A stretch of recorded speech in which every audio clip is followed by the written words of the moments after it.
योग दर्शन की चौथी कक्षा। तो पिछले पाठ में से किन्हीं को पूछना हो तो पूछिए। आचार्य, पहले सूत्र में कर्म बंधनानि श्लथयति, हाँ वहां पर बात हो रही थी कर्माशय बिना भोगे क्षीण हो जाता है। हाँ तो कर्माशय के अनुसार तो जाति आयु भोग मिल चुकी है, हाँ तो कौन से कर्माशय को क्षीण हो जाता है? हाँ। तो इनका प्रश्न इस रूप में है कि जाति आयु भोग तो कर्म के अनुसार हमें मिले ही हैं। जो ये व्यक्ति समाधि लगा रहा है, संप्रज्ञात में है, तो कुछ शरीर भी है, तो ये एक जाति हो गई, मनुष्य जाति हो गई। आयु भी है, भोग भी मिले हुए हैं, तो वो तो प्राप्त हो ही गए, तो किन को क्षीण करेगा? तो जिन कर्मों के कारण हमें ये मिला है ये तो चल ही रहा है, लेकिन जितने हमारे कर्म थे उन सबका फल अभी मनुष्य शरीर में नहीं मिलता है, कुछ का ही मिलता है। जो हमारा संचित है कर्माशय, उसमें से थोड़ा सा ही प्रारब्ध के रूप में आता है और हमें शरीर आदि प्रदान करता है। संचित बहुत अधिक है और उसमें से थोड़ा थोड़ा निकल करके एक शरीर, दूसरा शरीर, तीसरा शरीर, ऐसे बहुत सारे शरीर मिलते रहते हैं। तो मनुष्य शरीर मिला है हमारे कर्म के आधार पर। इसका यह मतलब नहीं होता कि जितने भी हमारे कर्म थे, पूरा कर्माशय, वो सारा का सारा मनुष्य शरीर बनाने में खप गया, लग गया है, अब कुछ नहीं बचा है, बहुत सारा बचा हुआ रहता है। तो वो जो बचे हुए हैं वो इससे क्षीण होते हैं। जो भोगान्मुख हो गए हैं, भोगोन्मुख हो गए, जो हमें भोग दे रहे हैं, भोगारूढ़ हैं, वो तो भोगे ही जा रहे हैं, उसके क्षीण होने की बात नहीं है, पीछे वाले हैं। और इसी बात को वहां सांख्य दर्शन में भी जब कहा तो चक्र भ्रमणवत धृत शरीर, वहां ये प्रश्न आया था कि वो व्यक्ति जीवन मुक्त हो गया है, उसके क्षीण हो गए हैं, तो अब क्यों शरीर चल रहा है? जब उसका प्रयोजन पूरा हो गया, विवेक की प्राप्ति हो गई, तो अब तो मुक्ति में चला जाना चाहिए। तो विवेक की प्राप्ति होने पर भी, इस स्थिति में जाने पर भी उसके कर्माशय जो क्षीण होते हैं तो पिछले ही क्षीण होंगे। जो कर्म इस शरीर को देने वाले हैं, यानी प्रारब्ध कर्म, वो तो अभी चल ही रहे हैं, और वो जब तक चल रहे हैं तब तक शरीर चलता रहेगा। पिछले वाले क्षीण हो गए। तो कर्मों के संदर्भ में हम 3 शब्दों का प्रयोग करते हैं। एक तो क्रियमाण कर्म, ऐसे कर्म जिनको अभी कर रहे हैं, नए कर्म। दूसरे कहते हैं संचित कर्म, करने के बाद में वो इकट्ठे हो गए, संचित। और उन संचित में से जब हमें फल देने लगते हैं तो उनको कहते हैं प्रारब्ध कर्म। ये 3 भेद किए हैं। आर्योदेश रत्नमाला में भी महर्षि ने तीनों को अलग अलग लिखा है। तो क्रियमाण, संचित और प्रारब्ध, ये जो क्षीण होते हैं इससे संचित क्षीण होते हैं। जो प्रारब्ध है, जो फल दे रहे हैं, वो तो चल ही रहा है, उसका वेग चल ही रहा है अभी, वो तब तक चलता रहेगा जब तक ये शरीर है। हाँ, शरीर छूट गया, अब अगर उसमें से बच गया है कुछ, शरीर आकस्मिक छूट गया है, अकाल मृत्यु भी हो गई है, तो भी जो बचा है वो भी समाप्त हो जाएगा। क्योंकि जीवन समाप्त होने के बाद में, अचानक जीवन समाप्त होने के बाद जो बच जाता है प्रारब्ध कर्म भी, वो बचा हुआ वापस संचित में चला जाता है। तो जैसे हम रसोई के अंदर भंडार होता है तो उसमें सारी चीजें महीने भर की, साल भर की बहुत सी इकट्ठी रखते हैं, वो बहुत सारी है, वो तो है संचित कर्म जैसा। और उसमें से थोड़ा निकाल के प्रातराश के समय कुछ निकाला, भोजन के समय कुछ निकाला, रात्रि में कुछ निकाला। एक समय के भोजन के लिए जो हम कुछ कुछ चीज निकालते हैं, इतना चावल, इतना तेल, इतना नमक इत्यादि, ये हो गया प्रारब्ध कर्म की तरह, इस जीवन के लिए, इस भोजन के लिए ये है। और अगर उसमें से बच जाता है, ज्यादा नहीं है, बच गया, हमने 10 लोगों का खाना निकाला था, सामान निकाला था, 5 ही आए किसी कारण, 5 बचा हुआ वापस कहां चला जाएगा? भंडार में ही चला जाएगा। फिर अगली बार जब फिर होगा तो फिर उसी में से निकल जाएगा। तो इससे जो क्षीण होते हैं ये संचित क्षीण होते हैं। प्रारब्ध तो चल ही रहा है, और जितना हम भोग चुके उसके तो क्षीण होने की बात ही नहीं है, क्योंकि भोगने से वो तो क्षीण स्वतः ही हो ही गया है। चाहे पुण्य कर्म हो चाहे पाप कर्म हो, जितना जितना भोगते जाते हैं वो तो वैसे ही समाप्त हो जाता है। क्षीण तो हम उसको कहेंगे जो है अभी विद्यमान है, वो कम होगा। जो पहले से ही क्षीण हो गया है उसको क्या? जो लकड़ी जल चुकी है, राख बन चुकी है, उसका क्या जलना? जो बची हुई है जली नहीं है, उसको समाप्त करने की बात होती है, जलाने की बात होती है। तो ये संचित कर्म के बारे में लगाना चाहिए। आचार्य जी, इसमें जो एकाग्र की बात हुई थी कल, इसमें एकाग्र होने पर हमारे जो कर्म बंधन है वो शिथिल हो जाते हैं या क्षीण हो जाते हैं कहते हैं। तो जो सामान्य व्यक्ति एकाग्र होने का प्रयास करता है, अपना एकाग्र होने का प्रयास करता है, पढ़ाई में अच्छा उन्नति हो, ऐसे इसके लिए जो एकाग्र होने का प्रयास करता है, उसका भी क्या कर्म शिथिल हो जाते हैं? नहीं, वो नहीं होंगे। ये जो एकाग्र अवस्था है, ये एक विशेष एकाग्र अवस्था है। ये संप्रज्ञात समाधि वाली बात है। यूं तो क्षिप्त मूढ़ विक्षिप्त में भी कुछ एकाग्रता होती है। अब क्षिप्त के लक्षण में इन्होंने कहा कि ऐश्वर्य विषय प्रियम भवति। अब जो बहुत ऐश्वर्य की तरफ लगता है, धन, यश, शरीर की सुंदरता, मकान आदि, जो चाहता है, विभिन्न गुणों को, कलाओं को सीखता है, उसमें भी तो एकाग्रता आती है। लेकिन वो ऐश्वर्य प्रिय है। अभी ये एकाग्रता कैसी है? ऐश्वर्य और विषय प्रियता के साथ में है। वो विभिन्न कलाओं में भी लगता है, चाहे चित्रकला हो, चाहे संगीत कला हो, और कोई नाट्य, विभिन्न कलाओं में गुणों का उत्कर्ष करता है। लेकिन उसका सारा प्रयोजन क्या होता है? उससे फिर विषय भोग करता है। वो धन संपत्ति प्राप्त होगी और उसका सुख लेगा, सांसारिक सुख लेगा। ये क्षिप्त अवस्था वाले हैं सारे। तो इससे नहीं होगा। ये क्षिप्त अवस्था वाली जो समाधि है, ये तो योग पक्ष में है ही नहीं। यहां जिस एकाग्रता वाली बात की गई, जिससे ये क्लेश क्षीण होते हैं, ये है समाधि वाली। योग में जो समाधि है, योग पक्ष में जो आई है, उसका वर्णन चल रहा है। विक्षिप्त वाली तो योग पक्ष में आती ही नहीं है। तो क्षिप्त मूढ़ विक्षिप्त में जो एकाग्रता है, जिसको आप लौकिक जनों की एकाग्रता कह रहे हैं, उससे नहीं क्षीण होगा। न तीरंदाज है और खिलाड़ी हैं, एकाग्र होते हैं, बहुत सूक्ष्म काम भी करते हैं, ऑपरेशन करते हैं, इत्यादि अनुसंधान करते हैं। वो एकाग्रता अलग है, ये एकाग्रता अलग है। इसका लक्षण अभी आगे बताएंगे। ये बहुत ऊंची चीज है, ये सामान्य एकाग्रता नहीं है। ऐसे तो एकाग्रता सभी जगह है, इसीलिए तो समाधि चित्त की सभी भूमियों में कही गई है। सार्वभौम चित्त से धर्म समाधि तो, लेकिन वो योग पक्ष में नहीं आती है। ये क्षीण तो योग पक्ष में जब हम पहुंचेंगे तब होगा। आचार्य जी, ये एकाग्र अवस्था में ये बात कहा गई कि एकाग्र चित्त सद्भूतम अर्थम प्रकाशयति। ये सद्भूतम अर्थम प्रकाशयति, प्रद्योतयति। हाँ, तो सद्भूतम अर्थम प्रद्योतयति, तो यथार्थ वस्तु का वो प्रकट करता है, प्रकट करती है। तो जो व्यक्ति सामान्य रूप से दूर खड़ा है और उसको दूर में पानी है ऐसा दिख रहा है, तो वो तो अनुमान लगा रहा है, तो वहां तो यथार्थ वस्तु प्रकट नहीं हो रहा है। नहीं हो रहा है। तो जो एकाग्र, जिसकी अवस्था एकाग्र अवस्था वाला व्यक्ति है, तो उसको तो वो प्रकट नहीं हो रहा है ना। तो उसको देखो, एकाग्र अवस्था एक तो सामान्य है। समाधि वाली एकाग्रता को अलग रखिए, और उसके अंदर वहां पर ऋतंभरा प्रज्ञा की आगे बात आएगी। तो सत्यमेव बिभर्ति, ऋतंभरा, सत्य ही उसको पता लगता है, असत्य ज्ञाति नहीं होता है उसको, असत्य को नहीं पाएगा। वो एक अलग स्थिति है ऋतंभरा की। ठीक है। अब आप सामान्य स्थिति में भी देखिए, हर एकाग्रता में सदा सत्य ही ज्ञान हो यह आवश्यक नहीं है। जो आप उदाहरण दे रहे हैं, क्योंकि प्रत्यक्ष हम करते हैं तब भी थोड़ी चंचलता होती है, या विषय अति दूर होता है, इंद्रिय की दुर्बलता होती है, अति निकट होता है, बहुत सारे कारण होते हैं कि वस्तु हमें ठीक ठीक पता नहीं लगती। यहां एकाग्रता होने पर वस्तु ठीक ठीक पता लगती है। उसका तात्पर्य क्या है कि बाकी चीजें भी ठीक होनी चाहिए, इंद्रिय भी ठीक होनी चाहिए, वस्तु कितनी दूर है, निकट है, वो भी उचित रूप में होनी चाहिए, प्रकाश आदि होना चाहिए, तब वो एकाग्रता काम करेगी। इसका यहां ये अर्थ नहीं है कि एकाग्र हो गए और इंद्रिय भले ही दोषपूर्ण हो, कमजोर हो तो भी पता लग रहा है, अंधेरा हो तो भी दिखने लगेगा, इस रूप में नहीं कह रहे।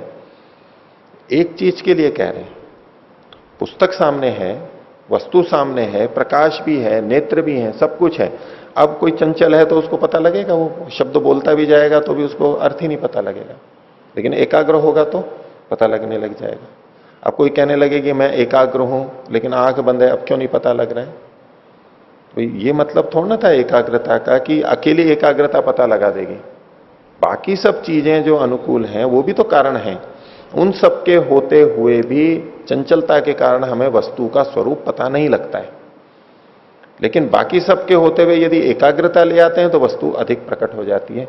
उतने ही अंश में तात्पर्य लेना चाहिए, बाकी चीजों को नहीं हटाना है, बाकी यथावत रहेंगी।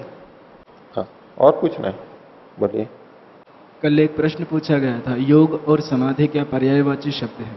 हाँ, तो उसमें योग को हम समाधि कह सकते हैं, पर समाधि को योग नहीं कह सकते हैं, नहीं, ऐसी बात है? इसको ऐसा कहें कि सब समाधि को योग नहीं कह सकते, सब शब्द लगाना है। योग जो भी है वो समाधि है, वहां पर जहां जहां योग है वहां वहां समाधि है, ये तो बिल्कुल कह सकते हैं। लेकिन जहां जहां समाधि है वहां वहां योग है, ऐसा नहीं कह सकते।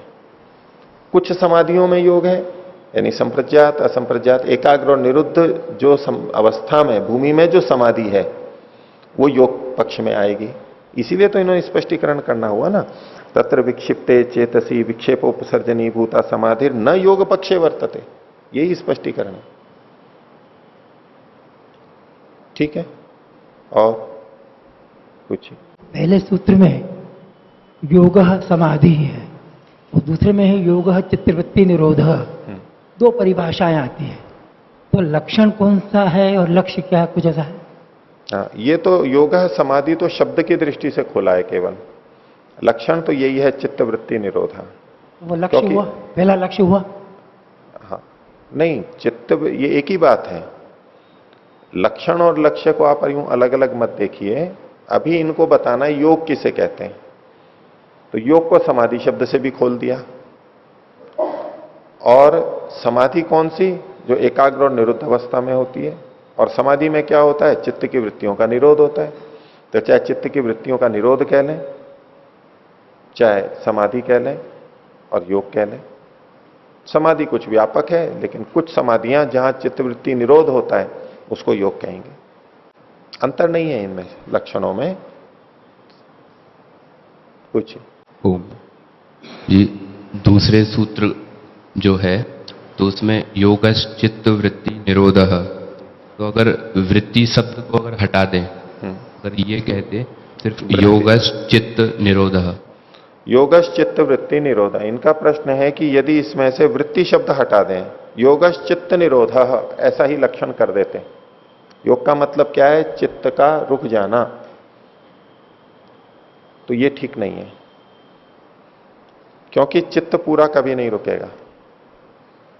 चित्त के दो तरह के व्यापार होते हैं मन के, एक ज्ञानात्मक व्यापार और एक क्रियात्मक व्यापार, दो तरह के होते हैं। तो और चित्त के परिदृष्ट धर्म और अपरिदृष्ट धर्म दो प्रकार के होते हैं, वो आगे आएंगे। तो यहां जो चित्त की वृत्तियों का निरोध है वो चित्त के परिदृष्ट धर्मों को रोकना है।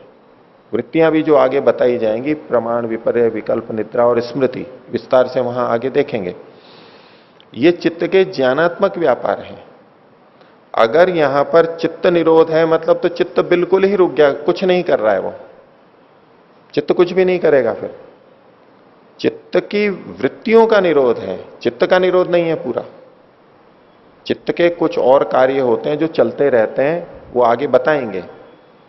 शरीर का धारण है, जिसकी चित्त की वृत्तियां रुक गई हैं, समाधि प्राप्त हो गया है, असंप्रज्ञात समाधि लग गई है, हृदय आदि का धड़कन तो अभी भी चल रही है, श्वास उसका भी चल रहा है, मंद हो जाएगा, बहुत धीमा हो जाएगा, लेकिन चल रहा है। फिर भी हृदय धड़क रहा है, रक्त वहन हो रहा है, पाचन भी हो रहा है, मूत्र बन रहा है।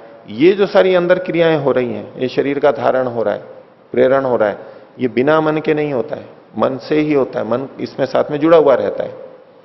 अंतःकरण ये सारा उसके लिए आवश्यक है, इसलिए वो पूरे नहीं रुक जाएंगे, वो पूरे नहीं रुकेंगे कभी भी। इसलिए वृत्तियों का रुकना ही है, चित्त का रुकना नहीं है। नहीं तो इतना ही कह देते योग चित्त निरोध, चित्त वृत्ति निरोध।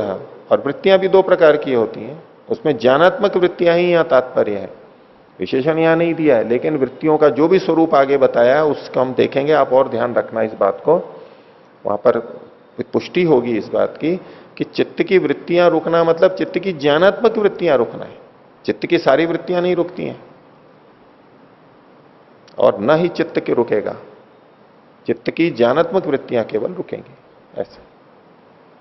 कुछ कर्म की भी रुकेंगे, क्योंकि हम उस समय मान लीजिए शरीर को स्थिर करके बैठ गए हैं, शरीर को हिला नहीं रहे हैं और कोई क्रिया नहीं कर रहे हैं, लेकिन आंतरिक क्रियाएं तो फिर भी चल रही हैं, इसलिए वो पूरा नहीं रुकता है, वो तो चलेगा ही।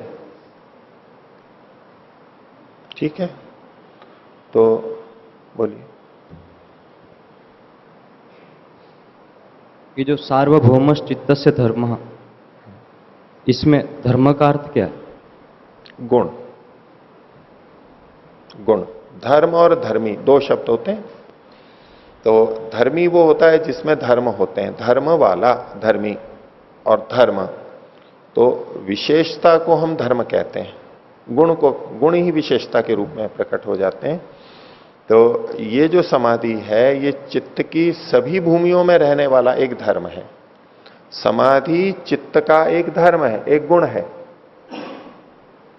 समाधि चित्त का एक धर्म है, गुण है, आत्मा का नहीं, मन का होता है ये, मन का धर्म है, चित्त का धर्म है ये, तो उसकी एक विशेषता है ऐसा।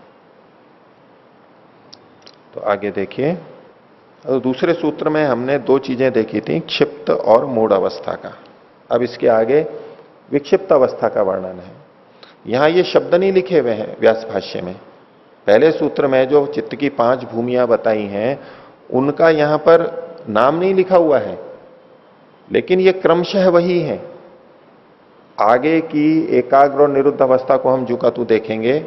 अब पीछे की भी जो ये 3 है, क्योंकि दूसरी मूढ़ अवस्था यहां पर हमने देखी है, तो तमोगुण की है, तमगुण से अनुविद्ध है, ये मूढ़ अवस्था में ही जाएगा। तो हमारे को संगति लगती है कि वो 5 चीजें हैं, वो ही यहां पर बताई जा रही हैं, खोला जा रहा है उसको।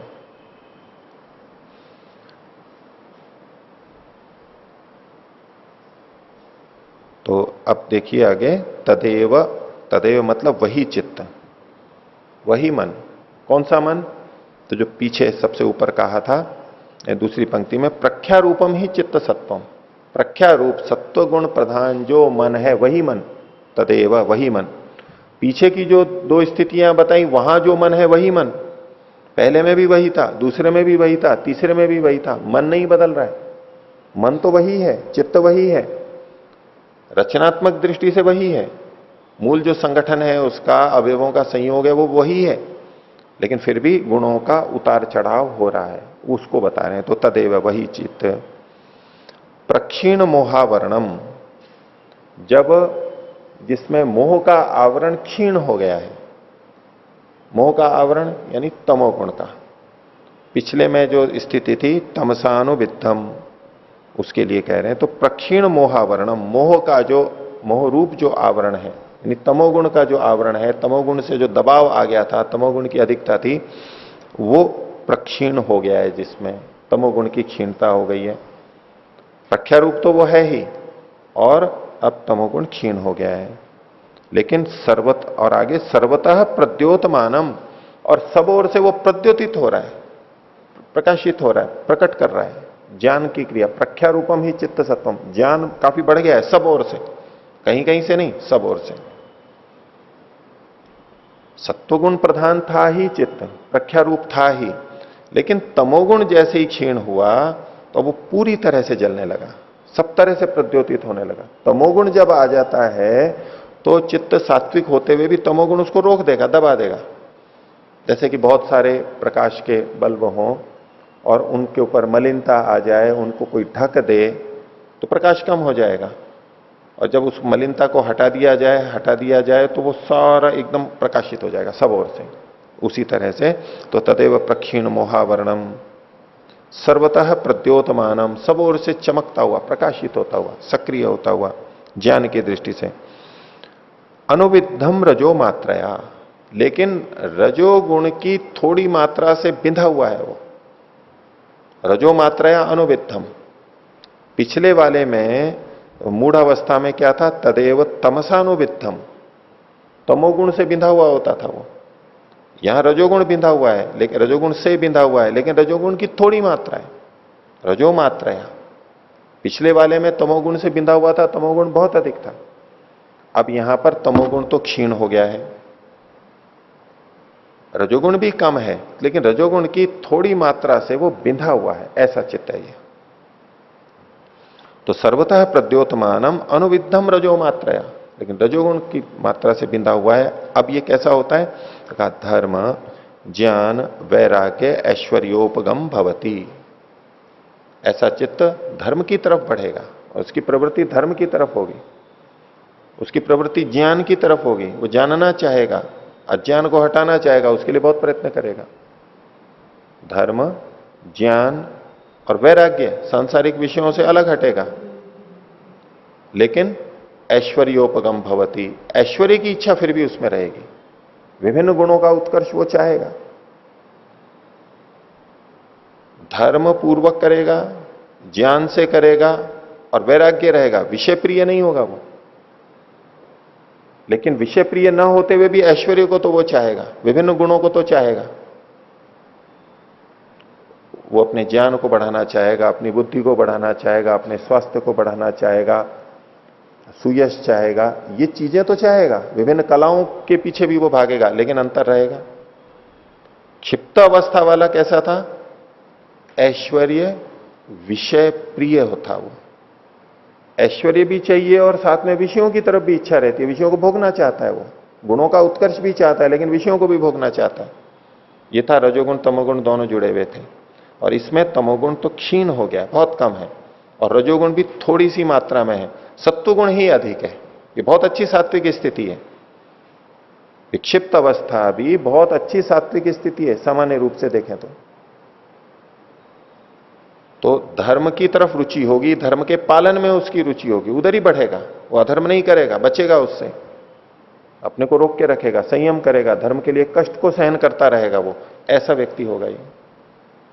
ज्ञान के लिए वो प्रयत्नशील रहेगा, कष्ट सहेगा, तपस्या करेगा, लेकिन ज्ञान प्राप्त करने की तरफ लगा रहेगा, धन की तरफ नहीं जाएगा। ऐसा यहां जो पीछे ऐश्वर्य लिखा है, वो ऐश्वर्य जो आवश्यक है उसके लिए वो ही लेगा, सबके लिए नहीं जाएगा। और धन भी प्राप्त करेगा तो करेगा, खूब मेहनत करेगा, धन भी प्राप्त करेगा, लेकिन उसका उपयोग विषय भोग में नहीं करेगा, सामान्य जीवन चलाने के लिए जितना आवश्यक है उसी की तरफ रहेगा, क्योंकि साथ में धर्म भी जुड़ा हुआ है, ज्ञान भी जुड़ा हुआ है और वैराग्य भी जुड़ा हुआ है। अब इन तीनों स्थिति से युक्त व्यक्ति जब ऐश्वर्य प्रिय होगा तो उसका क्या स्वरूप बनेगा? वो गलत ढंग से कभी भी ऐश्वर्य को नहीं पाना चाहेगा, ठीक ही ढंग से चलेगा। ज्ञान पूर्वक है तो वो अज्ञानता से बिना समझे किसी भी ऐश्वर्य के पीछे भागेगा नहीं, जिसमें हानि होती है उस तरफ नहीं जाएगा। और वैराग्य भी साथ में है तो ऐश्वर्यों को बढ़ाना चाह रहा है, वैराग्य भी साथ में, ये बड़ा विचित्र संयोग है। नहीं तो ऐश्वर्य को जो चाहता है वो वैराग्यवान नहीं कहा जाता, वो तो रागी कहा जाएगा कि देखो ये इन ऐश्वर्यों को पाना चाहता है, इन वस्तुओं को पाना चाहता है।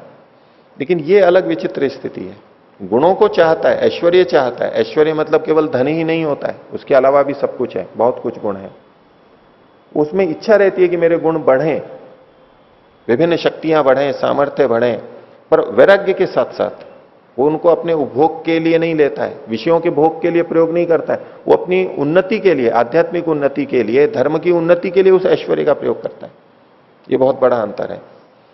क्षिप्त अवस्था में धर्म नहीं था, ज्ञान भी वैसा नहीं था, सामान्य ज्ञान था। ऐश्वर्य प्राप्ति के लिए जो लौकिक ज्ञान होता है वो तो रहेगा उसको, लेकिन ये ज्ञान अलग तरह का है, उसकी समझ है कि क्या उपयोगी है, अनुपयोगी है, कितना लेना है, कितना नहीं लेना है।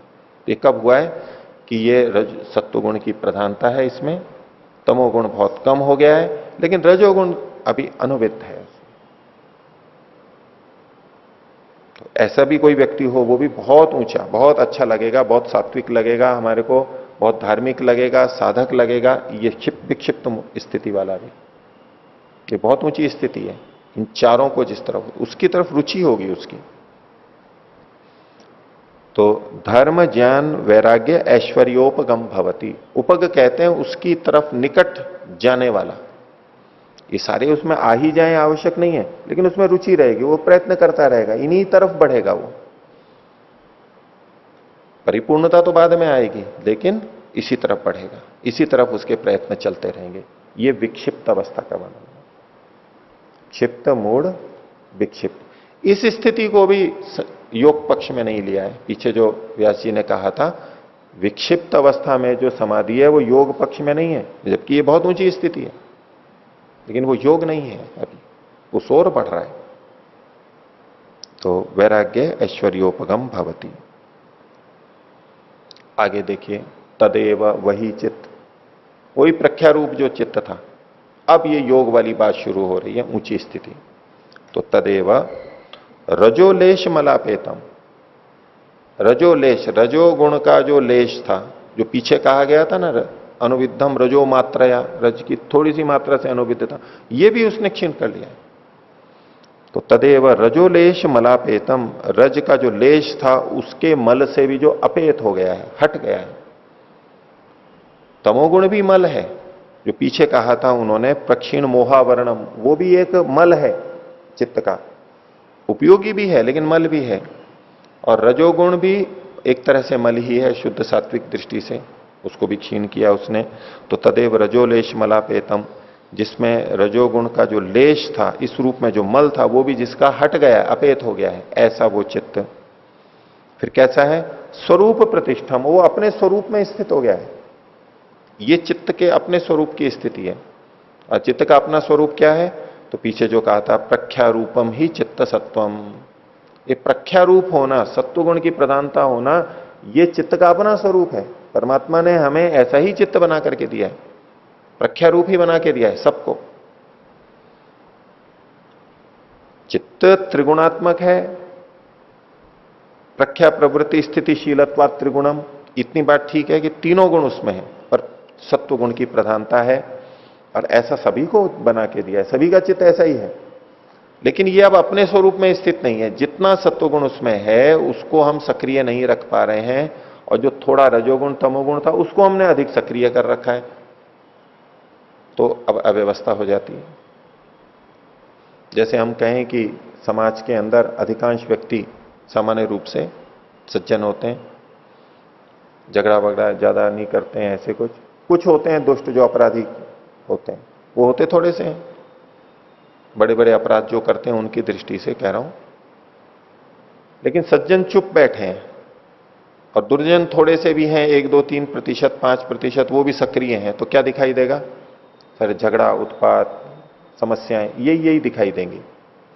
समाज अपने स्वरूप में नहीं है कि जो सज्जन है वो तो शांत बैठे हुए हैं, कुछ कर ही नहीं रहे, उन्हें अपनी शक्ति का उपयोग ही नहीं कर रहे हैं। लेकिन दुर्जन है वो अपने पूरे स्वरूप में है, अपनी शक्ति में है, पूरे प्रबलता से, वेग से जो करना है वो कर रहे हैं, तो उन्हीं की प्रधानता दिखने लग जाएगी। ऐसे ही हमारे चित्त में सत्वगुण की प्रधानता है, रजोगुण तमोगुण कम है, लेकिन रजोगुण तमोगुण को जब हम बढ़ा लेते हैं, उन्हीं को सक्रिय रखते हैं, तो और सत्वगुण का काम नहीं लेते, तो अब यही चित्त क्षिप्त मूढ़ विक्षिप्त अवस्था में चलता रहता है। लेकिन जब सत्वगुण जितना होना चाहिए वो उतना उभार लिया, रजोगुण कम है, तमोगुण कम है, जितना आवश्यक है उतना ही काम में ले रहे हैं, विकृत रूप से अधिक नहीं बढ़ाया हुआ है, अब ये अपने स्वरूप में स्थित है चित्त। इसकी स्वाभाविक बात है। इस अवस्था में भी सक्रियता तो रहेगी, रजोगुण सक्रिय रहेगा और तमोगुण भी रहता है, नींद भी उसको आएगी, रुकेगा भी, मन को इधर उधर ले जाना है, रोकना है, कहीं से हटाना है, ये सब चीजें वो करेगा। रजोगुण तमोगुण का उपयोग वो भी करेगा, लेकिन स्वाभाविक स्थिति में करेगा, स्वरूप स्थिति में। तो तदेव रजोलेश मलापेतम स्वरूप प्रतिष्ठम, अपने स्वरूप में स्थित हो जाता है। और क्या वहां बनता है लक्षण? सत्व पुरुष अन्यथा ख्याति मात्रम। सत्व कहते हैं इसी को मन को, द्रव्य को कहते हैं वैसे, या सत्व मन के लिए भी प्रयोग किया जाता है। जैसे ऊपर इन्होंने प्रयोग किया था प्रख्यारूपम ही चित्त सत्वम, चित्त वस्तु, चित्त नाम का वस्तु, ये सत्व मन के लिए भी आता है। तो सत्व पुरुष, सत्व यानी मन, अब यहां बुद्धि का भी ग्रहण कर लेते हैं, बुद्धि या मन, और पुरुष यानी तो आत्मा, चेतन आत्मा। या पुरुष शब्द का मतलब स्त्री पुरुष जो हम अर्थ लेते हैं शरीर की दृष्टि से वो नहीं है। इस पुरी में जो रहता है उसको पुरुष कहते हैं। तो वो चेतन आत्मा है, वो चाहे स्त्री का हो, स्त्री शरीर में हो, चाहे पुरुष शरीर में हो, वो जो आत्मा है वो पुरुष शब्द से यहां पर कहा जाता है। यही नाम प्राचीन काल में प्रचलित है। तो सत्व पुरुष अन्यता, अन्यता कहते हैं भिन्नता। ये सत्व है और ये पुरुष है, और इसकी ख्याति का मतलब है ज्ञान, उसका स्पष्ट होना। ये सत्व है और ये पुरुष है। सत्व पुरुष की भिन्नता का जहां ज्ञान होता है वो ख्याति ज्ञान मात्र वही रहता है उसका। सामान्य रूप से हम लोग जिन्होंने पढ़ लिया है हम समझते हैं कि सत्व अलग है और पुरुष यानी आत्मा अलग है, लेकिन हमारे व्यवहार में अंदर जो है हम ये सत्व है और ये पुरुष है ये भेद अलग अलग नहीं कर पाते, वो मिले हुए ही रहते हैं। हम उसको मन भी कह देते हैं, उसको आत्मा भी कह देते हैं और घुले मिले ही लगते हैं, दोनों में कुछ भिन्नता नहीं लगती कि ये तो मन है और ये आत्मा है। ये भिन्नता हमें नहीं पता लगती अनुभूति प्रत्यक्ष के स्तर पर। हमने समझ रखा है, हम वाक्य बोलते रहेंगे कि मन अलग है, बुद्धि अलग है, आत्मा अलग है, ये सब बोलते रहेंगे, लेकिन वो जो अनुभूति होनी है ये ख्याति ये यहां इस स्थिति में होती है। ये है एकाग्र अवस्था, ये बहुत ऊंची स्थिति है। तो तदेव रजोलेश मलापेतम स्वरूप प्रतिष्ठम सत्व पुरुष अन्यथा ख्याति मात्रम, इतना हो भवती आगे लिखा हुआ है, एक शब्द और है उसको देखते हैं। सत्व पुरुष अन्यथा ख्याति मात्रम धर्म में एक ध्यानोपगम भवती। सत्व पुरुष अन्यथा ख्याति मात्र होता है, उसको एकदम भेद लगता है। अभी जैसे हम कुछ स्थिति में देख सकते हैं कि भाई शरीर अलग है और चेतन तत्व अलग है, अथवा हम ये देख लेते हैं ये पुस्तक अलग है और मैं अलग हूं। इसको हम देख लेते हैं कि पुस्तक अलग है, मेरी है लेकिन अलग है, ये हमें भेद स्पष्ट है। मकान अलग है, मैं अलग हूं, ये हमें भेद एकदम जैसे स्पष्ट पता लगता है। ऐसे शरीर और आत्मा का भेद, ये भी एक स्तर पर जो अनुभव करते हैं उनको पता लगता है। नहीं तो शरीर को ही आत्मा या मैं मानते रहते हैं, ये भी बहुत प्रचलित है। लेकिन जिनको थोड़ा समझ में आने लगता है वो अलग अलग अनुभव करते हैं। लेकिन मन का, बुद्धि का और आत्मा का जो भेद है वो अंदर से स्पष्ट होना ऊंची बात है, वो ये संप्रज्ञात समाधि में होता है। तो ये जो एकाग्र अवस्था है, जिस समय सत्वगुण इतना प्रधान होता है, चित्त अपने स्वरूप में स्थित होता है, तो चित्त तो बनाई इसीलिए है कि वो आत्मा का भेद दिखा सके कि मन ये अलग है और ये बुद्धि, मन और बुद्धि अलग है और आत्मा अलग है। ये मन मिला ही हमें इसलिए, इसकी सामर्थ्य है कि वो आत्मा और मन की भिन्नता को बता सकता है, स्पष्ट कर देगा वो, उसको ये यहां पर कर देता है। और मन का कार्य यहीं पर ही समाप्त हो जाता है एक दृष्टि से। आगे तो वो निरुद्ध अवस्था आ जाएगी वृत्ति के रूप में। तो सत्व पुरुष अन्यथा ख्याति मात्रम भवती, एक बात। फिर एक आगे लिखा धर्म मेघ ध्यानोपगम भवती। धर्म मेघ ध्यान, ये एक शब्द है यहां पर। तो उपग का मतलब है उसकी ओर बढ़ने वाला, धर्म मेघ ध्यान की तरफ बढ़ने वाला, उसकी ओर उन्मुख हो जाता है। धर्म में एक समाधि नाम से एक समाधि आगे चौथे पाद के अंदर आती है, 29वां सूत्र। और धर्म में एक समाधि के बारे में एक विचार चलता रहता है कि ये कौन सी समाधि है, क्योंकि आगे जो वर्णन आएंगे उसमें एक समाधि आएगी संप्रज्ञात समाधि, एक समाधि आएगी असंप्रज्ञात समाधि। दो मुख्य रूप से ये वर्णन किए गए हैं। संप्रज्ञात के अलग अलग भेद हैं वो है, लेकिन है सारे संप्रज्ञात के। ये धर्म में एक समाधि कहां पर आएगी, ये कोई इन दो से भिन्न समाधि है अथवा इन दोनों में से ही है, इन दोनों की स्थिति है, और इन दोनों में है तो ये संप्रज्ञात में की मानी जाएगी या असंप्रज्ञात की मानी जाएगी, ये काफी चर्चा चलती है। उस पर भी हम कुछ अभी देखेंगे। तो उपग का मतलब होता है उस तरफ बढ़ा हुआ, सम्मिलित होना भी होता है, उसके पीछे पीछे चलना भी होता है, लेकिन निकट में जाने वाला उपग। जैसे कि पिछली स्थितियों में हमने देखा कि विक्षिप्त अवस्था में वो धर्म ज्ञान वैराग्य ऐश्वर्योपगम भवती, इनकी तरफ बढ़ता है, वो बढ़ता है, उनसे युक्त भी हो जाता है, लेकिन मुख्य अर्थ है उनकी तरफ बढ़ता है, उसकी प्रवृत्ति इनकी तरफ रहती है। तो ऐसे ही ये जो एकाग्र अवस्था है ये किस तरफ बढ़ा देती है हमारे को, धर्म में एक ध्यान की तरफ ले जाने वाली होती है। अर्थात ये संप्रज्ञात समाधि से भिन्न है। इसकी पुष्टि के लिए हमें दूसरी चीजें देखनी होगी। इसी पंक्ति के आधार पर ये भी व्याख्या की जाती है कि धर्मेक समाधि संप्रज्ञात समाधि है, क्योंकि यहां पर एकाग्रावस्था का वर्णन चल रहा है। चित्त की एकाग्र भूमि का चौथी भूमि का ही वर्णन चल रहा है, और उसी भूमि को बताते हुए इन्होंने धर्ममेघ ध्यानोपगम होती, तो धर्ममेघ शब्द भी यहीं पर ही आया है। तो उन लोगों का यह तर्क रहता है कि ये चूंकि एकाग्रावस्था का वर्णन चल रहा है और एकाग्रावस्था संप्रज्ञात समाधि है, संप्रज्ञात योग है, तो इसलिए धर्ममेघ भी संप्रज्ञात में ही माना जाना चाहिए। इसी पंक्ति के आधार पर वो बोलते हैं। लेकिन यहां उपग शब्द ध्यान देने योग्य है कि धर्ममेघ ध्यानोपगम भवति, और इसकी पुष्टि के लिए कुछ और बातें जो शास्त्र में आगे मिलती हैं उसको भी हम देखते हैं। तो निकालिए चौथे पाद का 29वां सूत्र।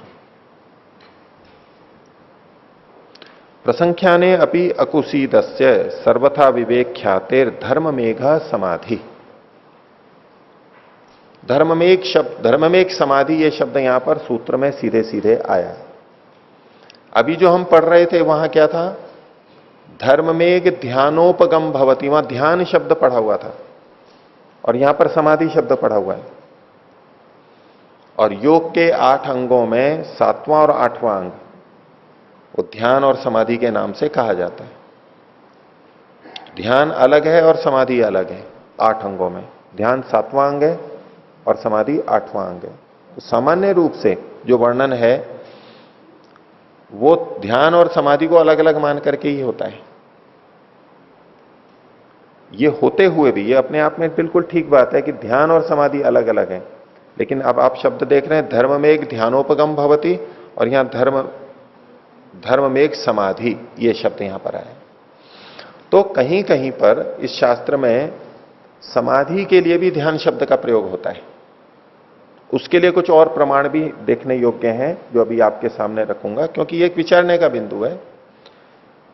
क्योंकि जब इसकी चर्चा चलेगी तो प्राय करके कोई ध्यान शब्द आएगा तो कह देंगे नहीं, ध्यान तो अलग है, समाधि तो अलग है। और प्रथम दृष्टया तो यही अर्थ आएगा। लेकिन इसका समान शास्त्र सांख्य दर्शन भी, उसको भी हम देखते हैं और इसको योग को भी देखते हैं। वहां पर भी जो ध्यान के लक्षण बताए गए, रागोपहतेर ध्यानम, ध्यानम निर्विषयम मनः, ये 2 सूत्र, और एक और भी, वहां जो वर्णन है उसको क्रमशः हम जब देखते हैं तो पता लगता है कि वो वास्तव में समाधि का वर्णन है। वो ध्यान शब्द वहां पर समाधि के लिए आया है। आगे पीछे का क्रम देखेंगे, और वहां ध्यान से ऊपर समाधि बताई ही नहीं गई है, ध्यान ही वो अंतिम स्थिति बताई गई है। एक तो सांख्य दर्शन से पता लगता है हमें, जो कि इसका समान शास्त्र है, और उसको कोई ना भी माने कि सांख्य के अनुसार नहीं, तो यहां के अनुसार भी हम इस बात को पहले समझते हैं कि देखो कैसे कैसे यहां पर ध्यान शब्द का प्रयोग इन्होंने समाधि के लिए किया है। चौथे पाद का 6ठा सूत्र निकालिए। तत्र ध्यानजम अनाशयम, इसको पकड़े रखते हुए और चौथे पाद का पहला सूत्र भी देखेंगे। तीसरे पाद में, विभूति पाद में विभिन्न सिद्धियों का वर्णन किया गया, उसी को लेकर के चौथे पाद के, कैवल्य पाद के पहले सूत्र में क्या कहा? जन्मौषधि मंत्र तपः समाधिजा सिद्धया। समाधियां 5 प्रकार, सिद्धियां 5 प्रकार की होती हैं। सब सिद्धियां समाधि में होती हैं ऐसा नहीं। पीछे जो विभूति पाद में सिद्धियां बताई गई, आगे हम देखेंगे उनको एक एक करके, वो संयम से होने वाली हैं, समाधि में होने वाली हैं। लेकिन सिद्धियां और भी होती हैं। तो क्या कहा? एक तो जन्म से होती हैं, औषधि से होती हैं, ऐसे चीजों का सेवन किया जाता है कि शरीर की शक्तियां बढ़ जाती है, सामर्थ्य बढ़ जाती है।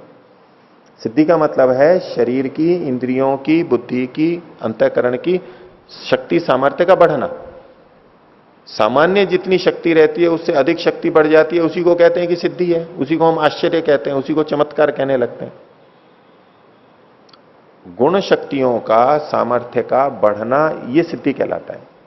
तो समाधि नहीं, समाधि के अतिरिक्त भी होती है। कैसे कैसे? जन्म से, औषधि से, मंत्र से, तप से और समाधि से, समाधि से उत्पन्न होने वाली सिद्धियां होती हैं, यानी 5 प्रकार से बताइए। तो इसमें जो 5वीं है वो समाधि जा सिद्ध है। अब पहले की 4 सिद्धियों में और समाधि से होने वाली सिद्धियों में अंतर क्या है, इसको बताने के लिए ये छठा सूत्र है। देखिए चौथे कैवल्य पाद का छठा सूत्र। तो क्या है? तत्र ध्यानजम अनाशयम। तत्र मतलब ये जो सिद्धियां बताई गई इनमें जो ध्यान जन्य, ध्यानजम, ध्यान जन्य होता है वो अनाशय होता है, आशय से रहित होता है, कर्माशय से रहित होता है, वासना से रहित होता है। तो ध्यानजन्य कौन सी सिद्धि होगी? ध्यानजन्य तो वहां बताई नहीं गई थी, वहां तो जन्म, औषधि, मंत्र, तपा, समाधि जा सिद्ध है, समाधि शब्द था वहां तो, लेकिन यहां ध्यान शब्द आया। ये ध्यान शब्द उस समाधि को ही कह रहा है और इसकी पुष्टि हमें व्यास भाष्य से भी होती है। देखिए कि पंचविधम निर्माण चित्तम जन्मौषधि मंत्र तपा समाधि जा सिद्ध है, उसी का उल्लेख किया। तो तत्र यदेव ध्यानजम चित्तम तदेव अनाशयम तस्यैव नास्ति आशयो रागादि प्रवृत्तिर। उसमें रागादि नहीं होते हैं और ना तक पुण्य पापा भी संबंध क्षीण क्लेशत्वात योगिना इतरेशाम तो विद्यते कर्माशय। दूसरों का कर्माशय होता है क्योंकि उसमें राग और द्वेष जुड़े हुए रहते हैं। सिद्धियां तो आ गई हैं लेकिन राग और द्वेष है उनमें अभी भी।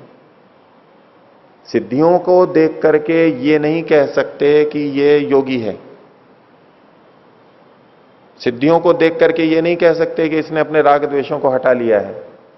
योग दर्शन से ही सिद्ध है। इसी प्रसंग में विस्तार से और हम जब पढ़ेंगे तब देखेंगे, लेकिन अभी मैं ये बताना चाहता हूं कि समाधि के लिए ध्यान शब्द का प्रयोग यहां पर किया गया है। ठीक है, तो हम देख रहे थे धर्म मेघ ध्यानोपगम भवती और इधर देख रहे थे 29वें सूत्र में धर्म मेघ समाधि शब्द था। और देखिए और भी कई जगह है, मैं आपको या तो तभी बताऊंगा विस्तार से, 2-3 स्थानों पर और भी ध्यान शब्द आया है और हम पक्का कह सकते हैं कि यह समाधि के लिए आया है।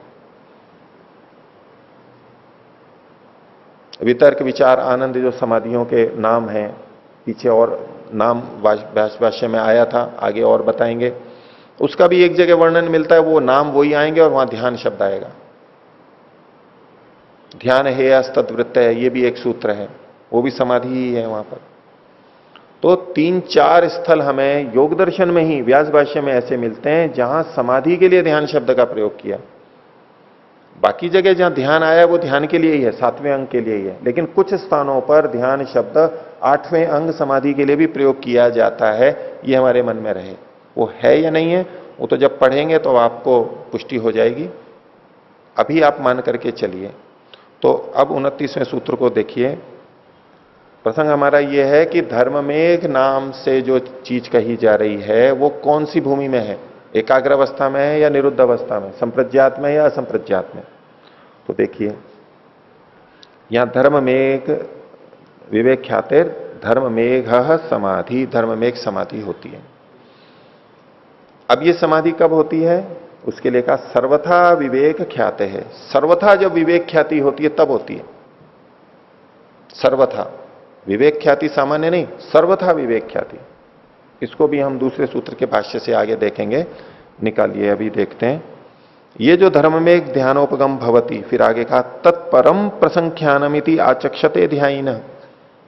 ध्यायी लोग इसको परम प्रसंख्यान नाम से बोलते हैं। प्रसंख्यान मतलब है विवेक ख्याति और परम प्रसंख्यान का मतलब है सर्वथा विवेक ख्याति। ये जो परम है एक प्रसंख्यान है, सत्व पुरुष अन्यथा ख्याति है, ये प्रसंख्यान है, ये विवेक ख्याति है। और सर्वथा विवेक ख्याति है, उसका वर्णन और आगे देखेंगे। लेकिन ये जो परम प्रसंख्यान का, यहां पर सर्वथा विवेक ख्याति कहा, सामान्य विवेक ख्याति नहीं। अब इसके अंदर आप देखिए,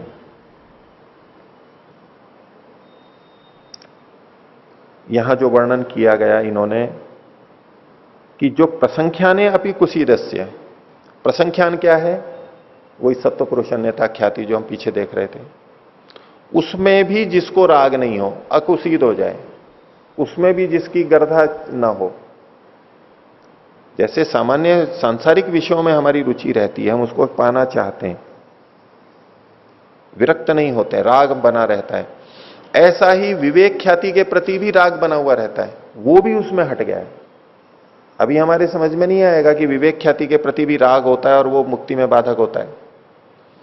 अभी तो हम यही चाहते हैं कि सत्पुरुष अन्यथा ख्याति हमारे में आ जाए, हम आत्मा और परमात्मा को अलग अलग समझ सकें, आत्मा और शरीर को, आत्मा और मन को अलग अलग समझ सकें, ये आना चाहिए।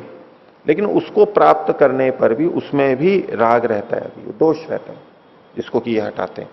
तो उस प्रसंख्यान के प्रति भी जो राग रहित हो गया है, अकुसीद हो गया है, तो जो सर्वथा विवेक ख्याति होती है, तब धर्म में एक समाधि होती है। तो ये जो प्रसंख्यान है, ये तो संप्रज्ञात समाधि में था, अब उसको भी जो छोड़ रहा है तो ये उससे अगली स्थिति मानी जाएगी। उसको भी छोड़ रहा है, उससे भी वैराग्य हो रहा है, ये ऊंची स्थिति है। तो संप्रज्ञात समाधि होती है, उसमें अपर वैराग्य होता है और फिर पर वैराग्य होता है। तत्परम पुरुष ख्यातेर गुण वैतृष्ण्यम करके आगे वर्णन आएगा। पुरुष की ख्याति होने पर मूल प्रकृति से भी वितृष्णा हो जाती, तो ये ऊंची स्थिति है। और इसको देखिए कि एक शब्द आता है हमारे जीवन मुक्त। जीवन मुक्त, इसमें किसी को मतभेद नहीं है कि जीवन मुक्त अवस्था कौन सी है, ये संप्रज्ञात में मानी जाएगी या असंप्रज्ञात में। तो संप्रज्ञात में कोई भी नहीं मानता है जीवन मुक्त को, असंप्रज्ञात, जिसकी असंप्रज्ञात लग गई है वो भी जीवन मुक्त, वही जीवन मुक्त है। और जीवन मुक्त अवस्था भी असंप्रज्ञात में शुरू में नहीं आती है। असंप्रज्ञात समाधि, ऊंची समाधि के भी अंत में जीवन मुक्त अवस्था आती है, जब सब कुछ संस्कारों को क्षीण कर देता है, दग्ध बीज कर देता है, वो जीवन मुक्त अवस्था है। जीवन मुक्त अवस्था को कभी भी संप्रज्ञात में नहीं माना जा सकता, कोई नहीं मानता है। तो अब देखिए, ये जो धर्मिक समाधि थी उससे क्या होता है, तो 30वां सूत्र बोलता है तथा क्लेश कर्म निवृत्ति, क्लेश और कर्मों की निवृत्ति हो जाती है, पूरे समाप्त हो जाते हैं। अब इसी के व्यास भाष्य में देखिए, क्लेश कर्म निवृत्तो जीवन ने वो विद्वान विमुक्तो भवति, जीवित रहते रहते भी वो विमुक्त हो जाता है, जीवन मुक्त की बात आ गई है ये।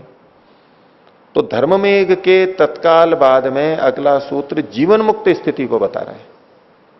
इससे पता लगता है कि धर्ममेघ समाधि जीवन मुक्त से पहले की अवस्था है, और पहले की अवस्था मतलब असंप्रज्ञात समाधि की अंतिम अवस्था है।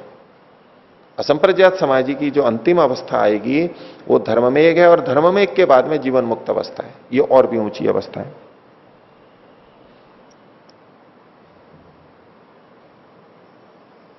इससे पहले की भी देखिए सूत्रों को थोड़ा सा, कि ये हम पीछे से कहां से आ रहे हैं।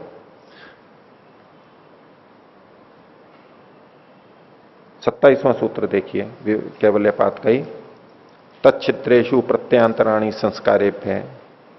तच्छित्रेषु, इसमें उसने अपने मन को रोक लिया है काफी हद तक, ठीक है। अब प्रत्यय विवेक निम्न से सत्वपुरुष अन्यता ख्याति मात्र प्रवाहिन चित्त से, ऐसा चित्त जिसमें सत्वपुरुष अन्यता ख्याति का प्रवाह बन गया है, यानी लगातार टिकी हुई है।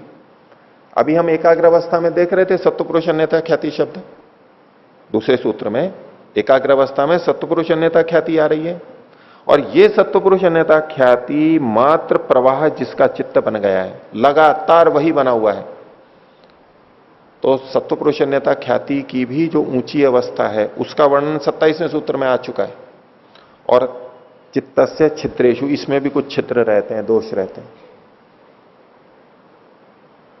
प्रत्यांतराणी, उसमें दूसरे दूसरे कुछ ज्ञान उत्पन्न हो जाते हैं संस्कारों से, उसके लिए कहा क्षीयमाण बीजेभ्य पूर्व संस्कारेभ्य, पहले के संस्कार अभी भी बचे हुए हैं। अब उसने क्या किया आगे, इसका विस्तार से हम तभी देखेंगे चौथे पाद में, और आपको सारी बातें बहुत अच्छी तभी समझ में आएंगी। लेकिन मैं एक संकेत देना चाह रहा हूं कि आंतरिक तथ्य ये बताते हैं कि धर्म में एक समाधि असंप्रज्ञात की अंतिम स्थिति है। अब देखो, हानमेशाम क्लेशवद उत्तम, अगला सूत्र, ये जो छिद्र थे भिन्न भिन्न संस्कारों के कारण से जो दोष आ रहे थे, वृत्तियां उठ रही थी, उनका नाश कैसे करें, क्लेशों के समान, यानी वृत्तियों का जैसे नाश किया वैसे इनका भी करें। तो इसके अंदर भी देखो, तत्र ज्ञानाग्निना दग्ध बीज भाव पूर्व संस्कारो न प्रत्यय प्रसुर भवती, ज्ञानाग्नि से दग्ध बीज को प्राप्त हो रहे हैं पूर्व संस्कार। संस्कार दग्ध बीज कब होते हैं, संप्रज्ञात में, असंप्रज्ञात में, असंप्रज्ञात में होते हैं। सत्वपुरुष अन्यथा ख्याति पिछले सूत्र में बताया, उसमें अन्य प्रत्यय आ रहे हैं संस्कारों के कारण से, ये छिद्र बताया। अब उनको भी उसने दूर कर दिया, संस्कारों को दग्ध बीज कर दिया, ठीक है। अब जब संस्कार दग्ध बीज हो गए, अब अगला सूत्र, अब धर्म एक समाधि आ रही है, और उसके बाद में जीवन मुक्त अवस्था बताई गई है। 30वें सूत्र में। तो इनसे हमें अंतः साक्ष्य से यह पता लगता है कि धर्ममेक समाधि असंप्रज्ञात के अंतिम भाग की स्थिति है, लगभग अंतिम, और बस उसके तत्काल बाद जीवन मुक्त अवस्था प्रारंभ हो जाती है। अब इस पंक्ति को फिर से देखिए जो हम पढ़ रहे थे, तदेव रजोलेशमलापेतम स्वरूप प्रतिष्ठम सत्व पुरुष अन्यथा ख्याति मात्रम धर्ममेघ ध्यानोपगम भवति। ये धर्मेघ ध्यान की तरफ ले जाने वाला होता है, ये धर्मेघ ध्यान की स्थिति नहीं है। क्योंकि सत्पुरुष अन्यथा ख्याति, फिर उसका प्रवाह बना रहना, उसमें भी जो छिद्र हैं संस्कारों के कारण उनको क्षीण करना, और उसके बाद धर्म में एक समाधि आ रही है, तो ये उसकी ओर ले जाने वाली है। उपक शब्द भी अपने आप में सिद्ध करता है और आगे के अंतः साक्ष्य भी इस बात को पुष्ट करते हैं। और ध्यान का मतलब तो यहां समाधि ही है, धर्म में एक ध्यानोपगम भवति, यानी धर्म में एक समाधि की ओर ले जाने वाला होता है। और इसकी पुष्टि हम प्रथम सूत्र से भी देखते हैं। प्रथम सूत्र में भाष्य में जो इन्होंने कहा था यस्तु एकाग्रे चेतसी, उसमें आगे क्या लिखा था, निरोधम अभिमुखम करोति, ये निरोध की ओर अभिमुख कर देता है, उधर ले जाने वाला होता है। बिल्कुल वही बात, ये धर्ममेक ध्यान की तरफ ले जाने वाला होता है। धर्मेक ध्यान तो निरोध समाधि के भी बाद में आएगा, लेकिन कह सकते हैं कि ये निरोध की तरफ ले जाता है, ये धर्मेक समाधि की तरफ ले जाता है। तो जब निरोध भी एकाग्र से अलग है, असंप्रज्ञात समाधि, तो निरोध समाधि के अंत में आने वाली जो धर्ममेक समाधि है उसको संप्रज्ञात में कैसे मान सकते हैं। तो धर्ममेक ध्यानोपगम भवति, आगे कहा तत्परम प्रसंख्यानमिति आचक्षते ध्यायिना। ये तत् का मतलब यहां धर्मेक समाधि से लेंगे, तो प्रसंख्याने अपनी अकुशीदस्य सर्वथा विवेक ख्यातेर धर्ममेध, ये जो सर्वथा विवेक ख्याति थी उस सर्वथा को बताने के लिए यहां पर परम है। सर्वथा यानी पूरी तरह से, और परम का मतलब भी होता है बिल्कुल चरम जो होता है, ऊंचा। तो परम प्रसंख्यानम इति आचक्षते ध्यायिनः, ध्यायिने मतलब ये योगी लोग, समाधि वाले लोग। ये अभी तक चौथे स्थिति का वर्णन किया है, एकाग्र अवस्था का। अब इस एकाग्र अवस्था से निरुद्ध अवस्था में वो कैसे जाता है, उस प्रक्रिया को आगे की पंक्तियों में बताया जाए। तो वृत्ति निरोध को खोल रहे हैं, चिति शक्ति ही। अब इसमें देखो, हमने पीछे कहा था सत्व पुरुष अन्यथा ख्याति, सत्व अलग है और पुरुष अलग है, इसका उसको ज्ञान हो रहा है अभी आंतरिक रूप से। आत्मा और मन या बुद्धि ये अलग अलग हैं, ये तो भेद हो गया, अंतर भी पता लग गया। लेकिन अब जो वैराग्य है, वो जो प्रसंख्याने भी अकुशीदस्य, उस प्रक्रिया को यहां पर बता रहे हैं कि देखो कैसी कैसी हैं ये दोनों चीजें। तो चिति शक्ति, चिति शक्ति का मतलब है आत्मा, चेतन शक्ति, चिद्रूप। चिति शक्ति कैसी है, अपरिणामिनी, परिणमनशील नहीं है, बदलाव नहीं आता है उसमें, घटक की दृष्टि से। चित्त में आएगा, मन में आएगा, विवेक ख्याति में आएगा, लेकिन आत्मा में अपने आप में नहीं बदलेगा, वो कुटस्थ नित्य है। तो अपरिणामिनी, अप्रतिसंक्रमा, चित्त में जो चीजें आती हैं उसी को आत्मा भी जानती है। और ऐसा ही प्रतीत होता है जैसे कि चित्त में जो चीज है वही आत्मा में दिखाई दे रही है, यानी आत्मा वैसा ही बन गया है। दिखाई यही देगा कि आत्मा वृत्तियों के रूप वाला हो गया है, वृत्ति सारूप्यम इतरत्र, आगे सूत्र भी आएगा। सांख्य में भी इस बात को समझाने के लिए कहा कि जैसे एक मणि होता है या रत्न होता है, उसके पास में पुष्प कोई आए तो वो मणि प्रिज्म वो उसी रंग का हो जाता है, लाल पीला नीला जो भी है, अपने आप में अलग होते हुए भी। तो क्या है, अप्रतिसंक्रमा, वास्तव में इसमें कुछ नहीं होता है बदलाव। दर्शित विषया, दिखाए गए हैं विषय जिसके लिए, दर्शिता विषया यस्यई, ऐसी है ये चिति शक्ति। यानी जितने भी विषय दिखाए जा रहे हैं वो किसके लिए, चिति शक्ति के लिए। ये शरीर किस लिए काम कर रहा है, उस आत्मा के लिए। ये नेत्र किस लिए देख रहे हैं, उस आत्मा के लिए। मन जो विषय पहुंचा रहा है वो किसके लिए, आत्मा के लिए।